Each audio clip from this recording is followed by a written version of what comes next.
I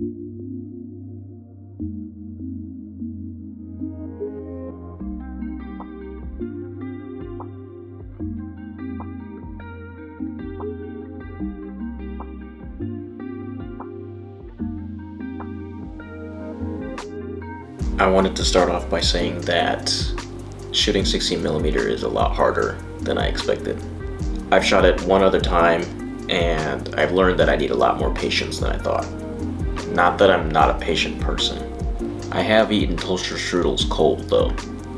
This recent 16mm adventure has really taught me that spending more time with my camera and setting things up reaps more rewarding shots in the end. My girlfriend Matilda and I had an open day during the weekend, and we wanted to take advantage of that time and go on a small adventure. Working mainly with my 16mm camera, the Oitmak C16, I had to load some Kodak Vision 50D before we headed out on the road.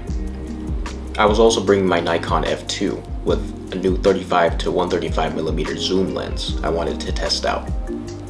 After driving around an hour, we fueled up with some food at a small breakfast spot near our destination before continuing on with the day. The place was a bit dim, but the food and coffee were pretty decent. Hello chat. So today we are having coffee from Doll's Cafe and Coffee House in St. Croix Falls, Wisconsin. Justin got a white chocolate mocha, right? With almond milk. And I got a 510 latte with oat milk. And the 510 latte includes brown sugar, honey, and something else. We had finally arrived and got set up with all of our camera gear. I knew that I only had around 3 minutes of footage in the Oitmak, so finding the perfect shot was really important. Matilda already went to work seeing some ducks and some tortoises in the area. I had some expired Fujifilm C200 from 2002 in my Nikon from the previous day and shot it at an ISO of 50 due to the expiration. Testing my lens out, there were these cute woodchucks laying down in some shade trying to take a nap.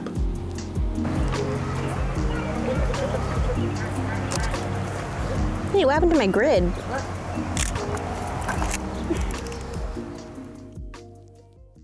Can woodchucks chuck wood? I've never actually seen it happen before. If you've ever shot with any Fujifilm stock, all the colors seem to be pretty balanced. It gives you more of a pop of green when green is present, but everything else is almost true to life in my eyes. In my case, there was a significant color shift due to the film expiration. The colors seemed to be muted. I don't think the film stock was ever cold stored when I bought it. These kinds of images give off a time when you would go through your old family members' photo albums and see this kind of color and grain structure taken of everyday events. We moved down towards some water and were greeted by more ducks swimming and walking around. There were these massive looking ducks walking around and I couldn't ignore them. To this day, I'm not 100% sure what kind of bird they are. If anyone knows, please help me out. Seeing people interacting with the ducks near the water, I wanted to see if I could capture that moment with my 16mm camera. Like I mentioned earlier, this trip had really taught me that I needed to spend a lot more time setting my camera up before I shot anything.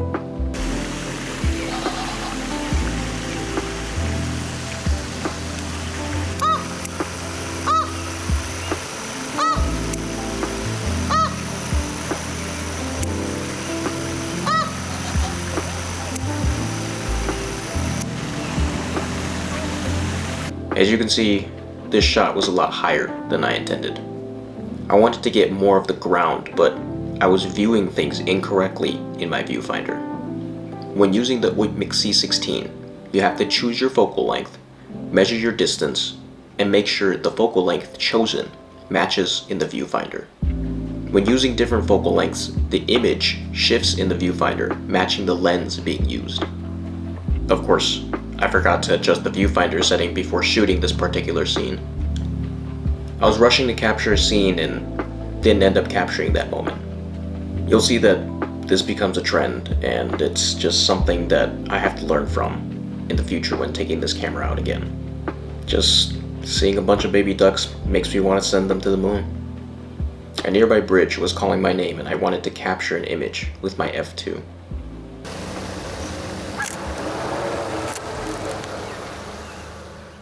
I also wanted to see if I could use my C16 while Matilda walked across the bridge.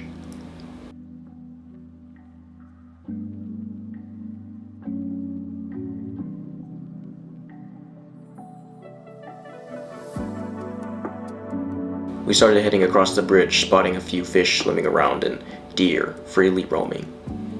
There was a walking path with a ton of deer, and I thought this was a good animal and human interaction showcase.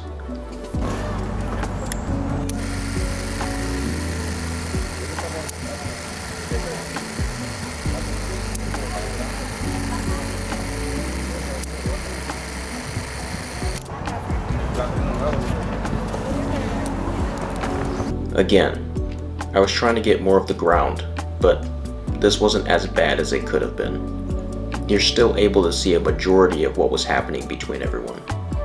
If I remember correctly, it was around 95 degrees that day, and most of the deer were either in shade or by the water. I'm not sure what I was thinking having worn a jacket, but I had to take that off if I wanted to survive. I swear I probably sweat my whole entire body weight. So probably around 20 pounds.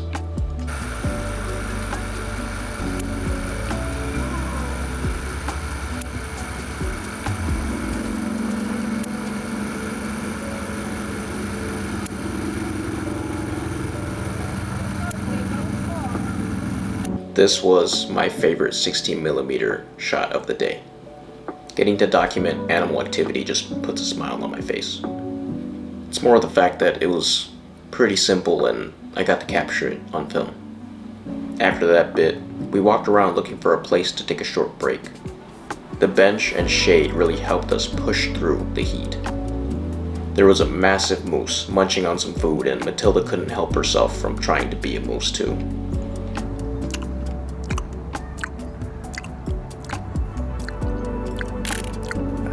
That's what that elk is chewing like. Oh yeah. You guys can't see it, but I'll make the noises for you. Moving along, the farm side of the park needed to be explored. Emu, emu. And Doug. Actually, there's two emus here. Two emus and a Justin. These goats would not give up on getting some food from us. I saw this really nice view of the goat field with some other buildings in the background. Instead of capturing the scenery, I captured some friends wanting some time in the spotlight.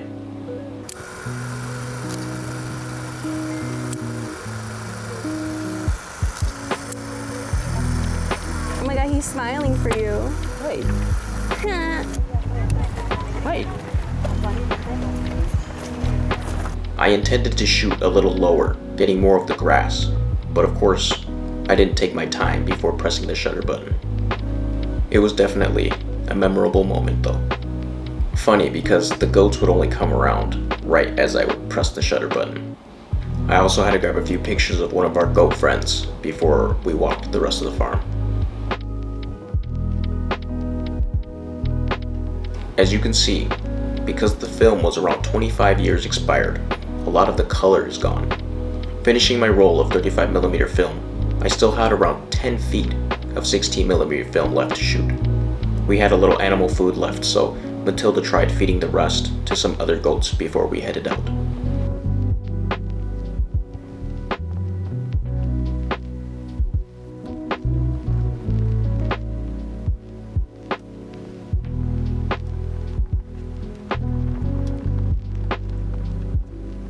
I think overall, I really just need to slow down when using my 16mm camera. Even though it may not seem like a lot, there are crucial steps that need to take place to create something potentially beautiful. In the future, I need to find my scene, set my camera up, take my time, and then wait for the right moment. Regardless of my failed attempts, I still had a good time.